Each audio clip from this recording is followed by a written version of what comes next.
दोस्तों नमस्कार। आज 5 जनवरी है और 2 दिन पहले 3 जनवरी थी। दोस्तों मैं 3 जनवरी का इसलिए जिक्र कर रहा हूँ कि 3 जनवरी को 10 साल पहले एक ऐसा दिन था जब तत्कालीन प्रधानमंत्री डॉक्टर मनमोहन सिंह ने प्रेस कॉन्फ्रेंस की थी, जिसमें 100 पत्रकारों को अपने सामने बिठाया था और लगभग 62 सवाल उन पत्रकारों ने डॉक्टर मनमोहन सिंह से किए थे। दोस्तों 3 जनवरी 2013 से अभी तक इन 10 सालों में हमारे देश के प्रधानमंत्री नरेंद्र मोदी ने एक भी प्रेस कॉन्फ्रेंस नहीं की। उनका इंटरव्यू जरूर लिया गया था और वो इंटरव्यू किसने लिया था? अक्षय कुमार जी। अक्षय कुमार जी ने जो इंटरव्यू लिया था वो काफ़ी चर्चित रहा और काफ़ी चर्चा का विषय बना, क्योंकि उसमें बड़े अनोखे सवाल अक्षय कुमार जी ने हमारे प्रधानमंत्री जी से पूछे थे। उसमें एक सवाल ये भी था कि आप आम काट कर खाते हो कि चूस कर खाते हो। और बाद में न्यूज नेशन से ये पता चला गया कि जितने सवाल उनसे किए गए थे वो पहले पूरी लिस्ट उनके पास थी कि कौन सा सवाल मुझसे पूछना है और उसका जवाब क्या है। मेरा एक विषय और अलग है इस आज के विषय में। वो विषय ये है कि दोस्तों तमिलनाडु में 2 किसान थे और वो खेती का काम करके अपना जीवन यापन करते थे। उन 2 किसानों के खिलाफ ईडी का समन आया।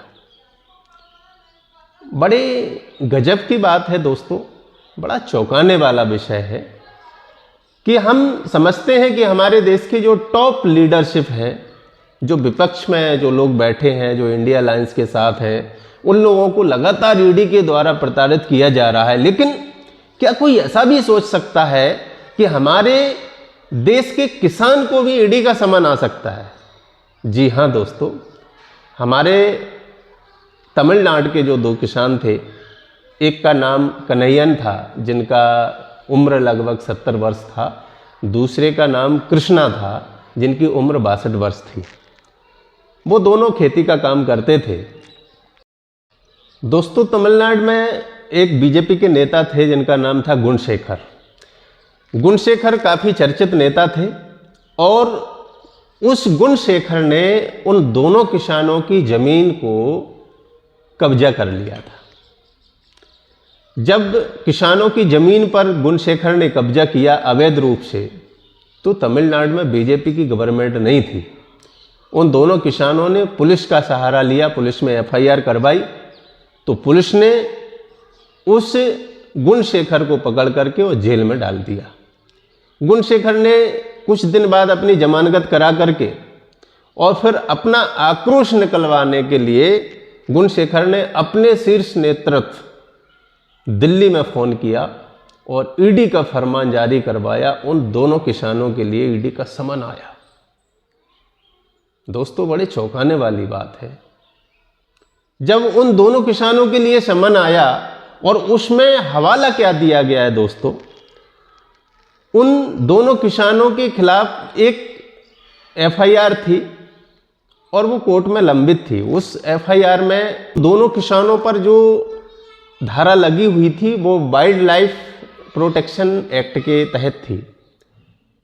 उसमें हुआ ये था कि दोनों किसानों ने अपनी खेती को सुरक्षित करने के लिए जंगली जानवरों से इलेक्ट्रिक तार का घेराव करके अपने किसान को चारों तरफ से कवर कर लिया था खेत को। जब खेत को कवर कर रखा था तो रात्रि में 2 जंगली जानवर आए और उस करंट से लगने से और वो दोनों मृत हो गए। तो उन पर एफआईआर करवाई गई वन विभाग के द्वारा और उस एफआईआर का केस कोर्ट में लंबित था और जुलाई के प्रथम सप्ताह में वो केस से उन दोनों किसानों को कोर्ट ने बाइज्जत बरी कर दिया गया था। लेकिन जुलाई के लास्ट में ये ईडी का समन जो किसानों को आता है और उस ईडी के संबंध में उसी एक्ट की और उसी धाराओं को साथ में जोड़ करके और उस माध्यम से ईडी का समन भेजा गया, जो कि उस समय उस किसान पर वो एक्ट किसी प्रकार से रहा ही नहीं था, वो पहले ही उससे निजात पा चुका था। दोस्तों, ईडी का इतना कारगर इस्तेमाल बीजेपी के लोग कर सकते हैं, कभी भरोसा भी नहीं हो सकता। आप जानते हैं कि ईडी की विश्वसनीयता कितनी है, वो मैं आपको बता देता हूँ।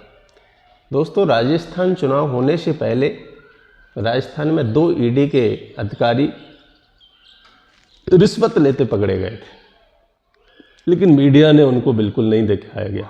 इसी तमिलनाडु में एक अंकित तिवारी नाम का व्यक्ति, जो ईडी का बहुत बड़ा अधिकारी था, वो 3 करोड़ की रिश्वत लेते सरेआम पकड़ा गया, लेकिन मीडिया ने कभी उस खबर को हम और आपके सामने नहीं चलाया।